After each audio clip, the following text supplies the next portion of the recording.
दोस्तों बहुत सारी खाद देने के बाद भी अगर आपके गुलाब पर फूल नहीं आ रहे हैं, ग्रोथ नहीं हो रही है, तो आज की वीडियो में एक बहुत ही ज़बरदस्त खाद शेयर करने वाली हूँ जिसका इस्तेमाल करके आप पूरी गर्मी अपने गुलाब को फूलों से भर सकते हैं।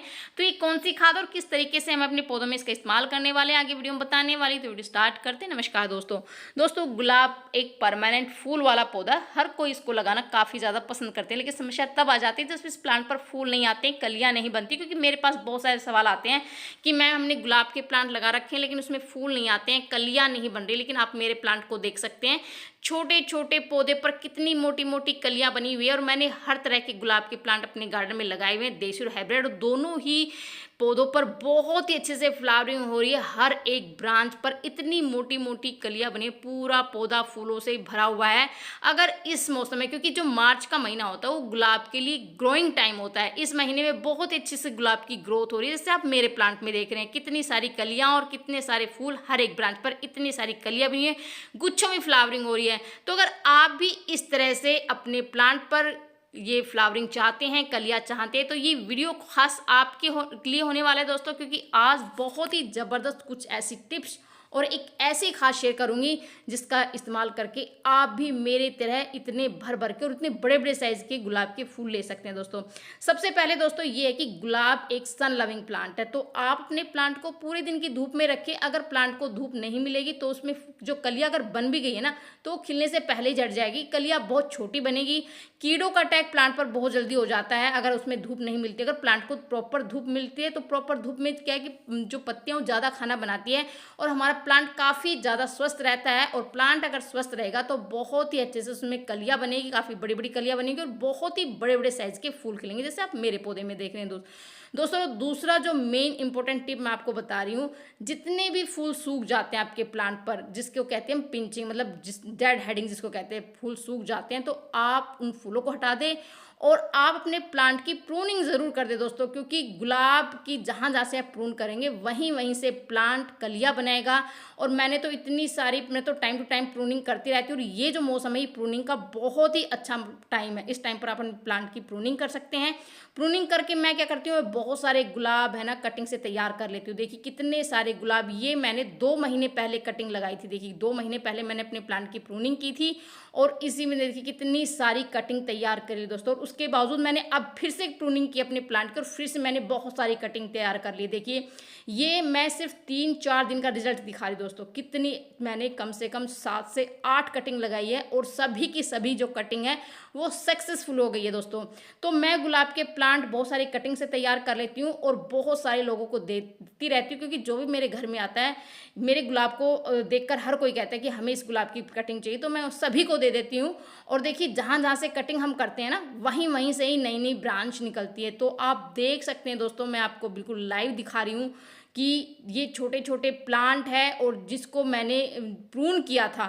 और आप देखिए 10 से 12 दिन का रिजल्ट मैं आपको दिखा रही हूँ प्रून करने के बाद। तो जहाँ से देखिए मैंने यहाँ से कट किया था, यहीं से ब्रांच निकली, बेसल शूट निकल गई है। यहाँ से मैंने कट किया था तो आप ध्यान से देखेंगे तो यहाँ से भी बिल्कुल इसी के यहाँ से बिल्कुल बेसल शूट निकली हुई है देखिए। और गुलाब में जितनी ज़्यादा बेसल शूट निकलेगी उतने ही ज़्यादा उसमें कलियाँ बनेगी, जितनी भी मैंने आप दिखा रही हूँ। क्योंकि दोस्तों मैं टाइम टू टाइम प्रूनिंग करती रहती हूँ। अगर आप अपने प्लांट की प्रूनिंग नहीं करते हैं तो आपके प्लांट पर कलियाँ नहीं बनेगी, फूल नहीं खिलेंगे, क्योंकि वो सारी पुरानी ब्रांचेज हो जाती है। नई नई ब्रांच पर ही प्लांट कलियाँ बनाता है और फूल खिलाता है। तो दोस्तों प्रून ज़रूर करें, प्रून करने के बाद भी आप मेरी तरह इसका रिजल्ट ले सकते हैं।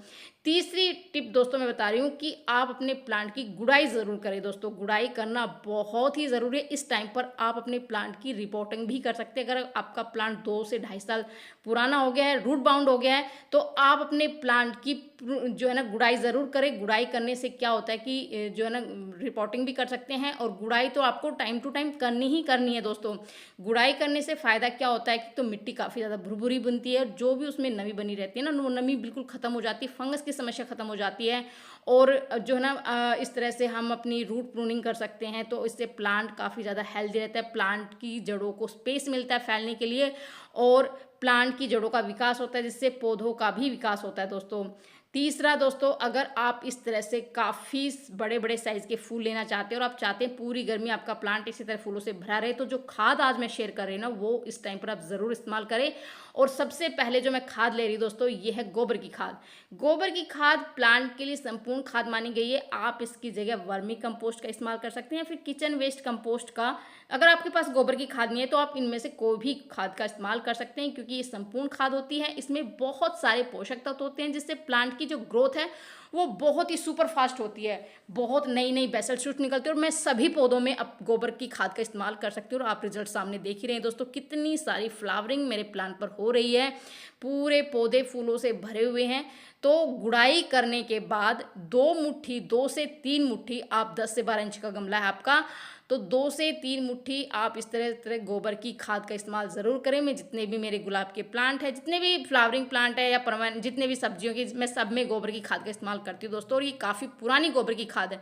तो गोबर की खाद अगर आप ले रहे हैं तो वो पुरानी होनी चाहिए, 2 से 2.5 साल पुरानी होनी चाहिए, तभी आपके पौधे पर इसका फ़ायदा बहुत ही अधिक देखने को मिलेगा। दूसरी खाद दोस्तों मैं ले रही हूँ, जो कि आप सामने देख रहे हैं, और ये एक पाउडर है दोस्तों। पोटेशियम इसमें भरपूर मात्रा में होता है। और ये क्या है, जो कि फ्री की खाद है दोस्तों। ये आपके घर में आसानी से मिल जाएगी। केले की जो केले जो हम खाते हैं, उसके छिलके जो होते हैं, जिसको हम बेकार समझकर फेंक देते हैं, उन केले के छिलके को आप सुखा लीजिए धूप में, और उसके बाद आप उसका पाउडर बना लीजिए मिक्सी ग्राइंडर में इस तरह से पीसकर। इसमें भरपूर मात्रा में पोटेशियम होता है दोस्तों। अच्छी फ्लावरिंग के लिए पोटेशियम बहुत ही ज़्यादा ज़रूरी है। तो बाहर से आपको पोटाश खरीदने की जरूरत नहीं है, क्योंकि पोटास बाहर से आप खरीदेंगे तो काफ़ी महंगा आएगा। आप घर में ही फ्री की इन चीज़ों से पोटेशियम खाद तैयार कर सकते हैं, और बहुत ही अधिक फ्लावरिंग ले सकते हैं। अपने छोटे छोटे पौधे को फूलों से भर सकते हैं दोस्तों को इस तरह, और काफ़ी बड़ी बड़ी कलियाँ बनेगी दोस्तों। तो हमारे प्लांट में कीड़ों का, फंगस का अटैक हो जाता है, पत्तियां काफ़ी ज़्यादा बेकार सी हो जाती है। अगर आपके प्लांट के साथ भी ऐसा हो रहा है, तो आज मैं एक ज़बरदस्त चीज़ बताने वाली हूँ, जिसका इस्तेमाल करके आप अपने प्लांट को काफ़ी ज़्यादा हेल्दी, स्वस्थ रख सकते हैं, और बड़ी बड़ी कलियाँ अपने प्लांट से ले सकते हैं दोस्तों। जो आप मेरे हाथ में देख रहे हैं, इसको देखकर आप समझ ही गए होंगे, ये है फिटकरी, जिसको कि हम एलम भी बोलते हैं। और फिटकरी को हम पोटेशियम एल्युमिनियम सल्फेट भी कहते हैं। इसके अंदर भरपूर मात्रा में पोटेश, एल्युमिनियम, सल्फर पाया जाता है। और ये 3 तरीकों से हम अपने पौधों में इसका इस्तेमाल कर सकते हैं। एक तो पौधों में लगे कीड़े, जो मिट्टी में कीड़े लग जाते हैं, उसको ये खत्म करती है, बहुत ही बढ़िया एक कीटनाशक का काम करती है दोस्तों। दूसरा ये कि इसमें भरपूर मात्रा में पोटेशियम होता है। अगर आपके गुलाब के पौधे में फूल नहीं आ रहे हैं तो ये बहुत ही अच्छा काम करेगी। तीसरा दोस्तों ये है कि मिट्टी को एसिडिक बनाती है, और अगर गुलाब की मिट्टी एसिडिक होगी तो गुलाब में बहुत ही अच्छे से फ्लावरिंग होगी। अगर मिट्टी क्षारीय होगी तो आप कोई भी खाद डालो, कितना भी डालो, आपके पौधे में फूल नहीं आएंगे। तो इसका इस्तेमाल हमें कैसे करना है, आपको 1 लीटर पानी लेना है, और आपको जो फिटकरी का जो टुकड़ा होता है उसको आप कुछ देर के लिए इसमें डाल दीजिए। ज़्यादा इसका इस्तेमाल हमें नहीं करना है।